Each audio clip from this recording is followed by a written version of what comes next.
Us. I'm so glad to be here today with Josh Thomas, who's an entrepreneurship coach, and he works with people to get real results in real life rather than just internally. And I'm such an admirer of that because I know how hard it is to get results in real life rather than just in words. So, hi, Josh. Dr. Breuning, great to see you again. Sure, nice to see you.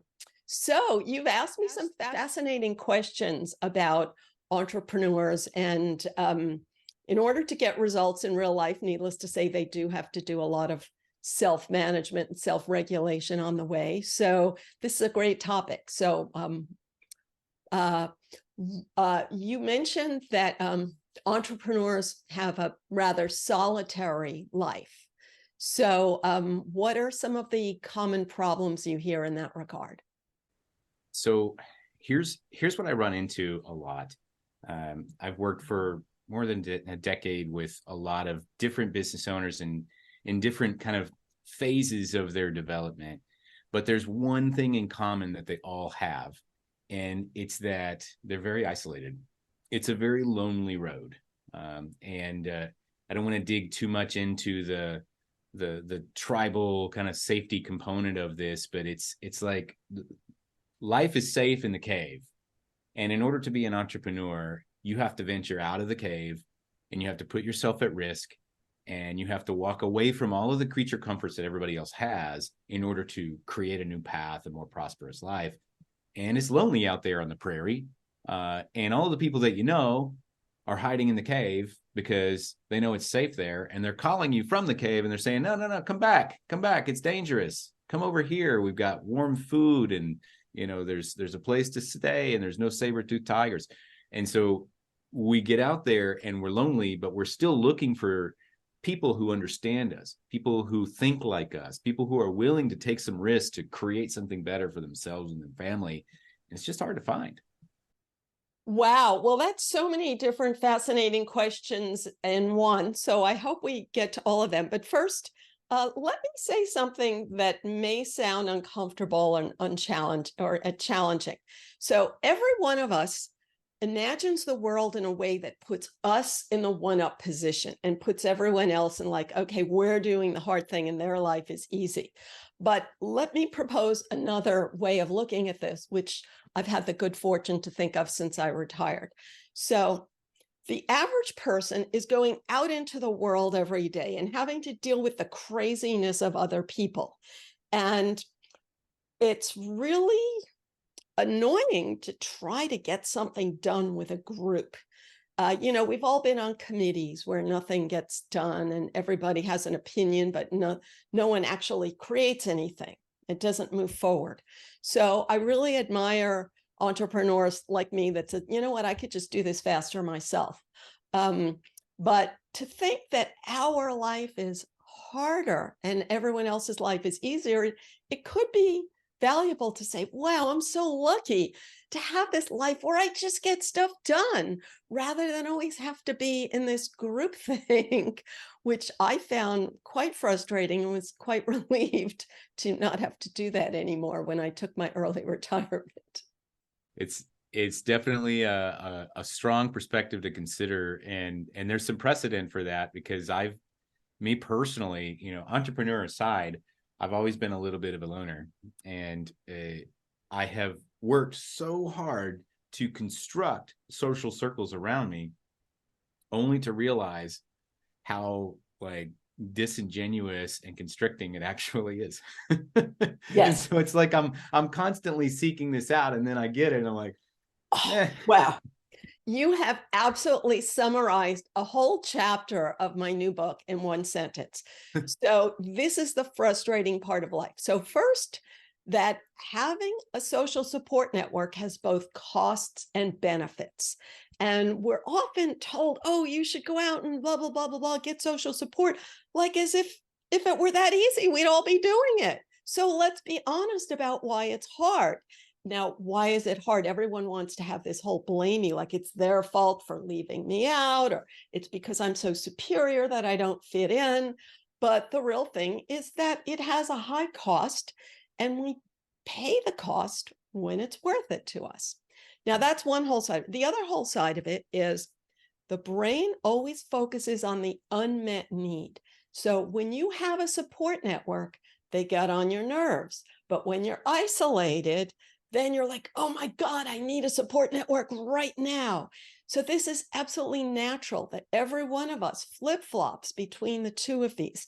And I have to thank Deborah Tannen, who wrote this. I can't, all of her books I like, but I can't remember which one she said this in, that when you have connection, that okay, that need is met. So now you want independence. When you have independence, okay, that need is met. Now you want connection. So it's just perfectly natural and normal. But then you got to put the two things together is what price am I willing to pay to have connection? What price am I willing to pay to have independence? It's when it's the unmet need that I'm willing to pay the price. So that's my simple answer. And it seems like we've got these two goalposts and we're constantly just kind of bouncing between them. And is it ever possible to strike the perfect balance, or are we constantly just teetering and course correcting? I would say we're constantly teetering and course correcting. So instead of thinking that as problematic, that we could put it in a positive way and say, isn't it great that I have this choice?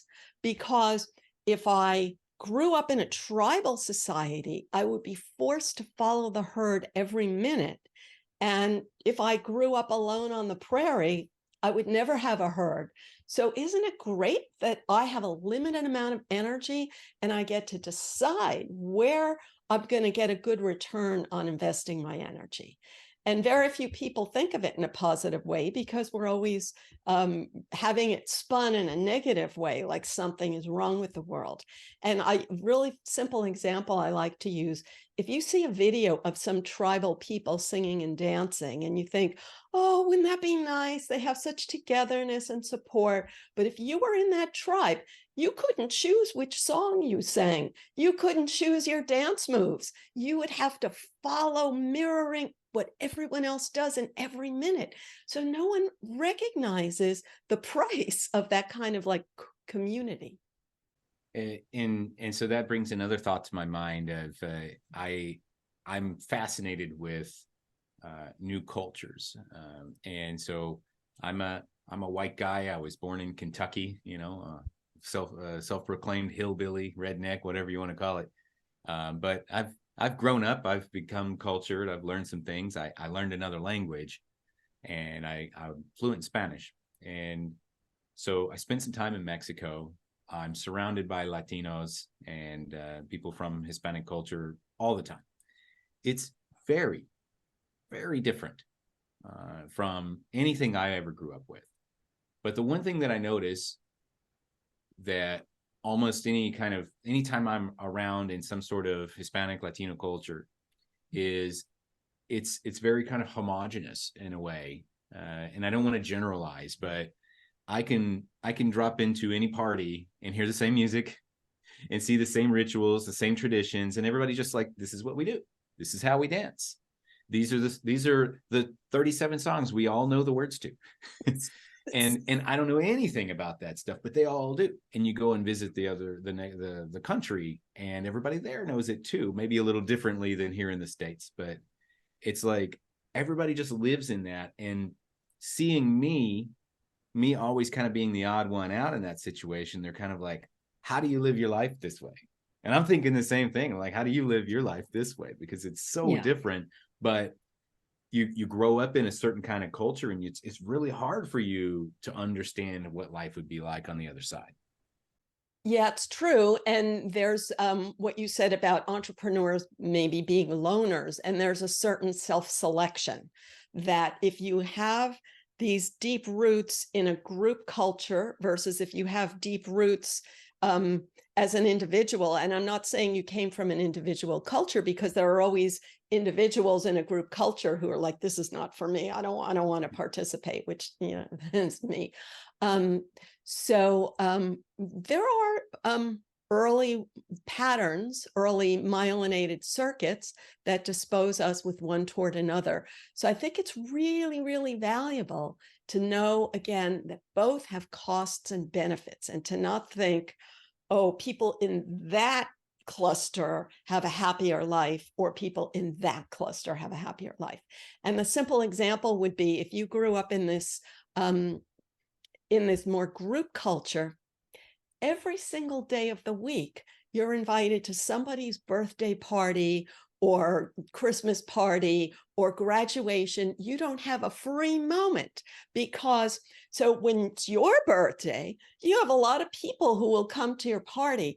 But then the rest of your life, you have not a free moment because you're committed.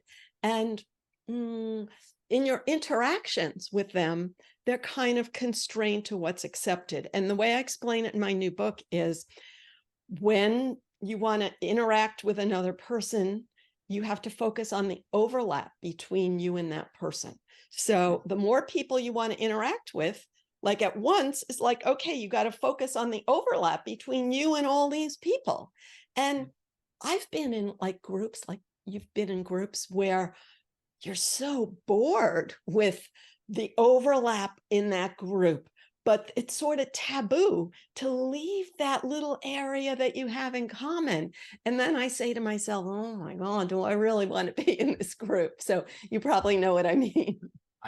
Yeah, on both on a personal level and a professional level, the topic, personally speaking, being a guy who looks and sounds like me, who can speak Spanish at a 95+% fluency, understanding the cultural references and all that stuff.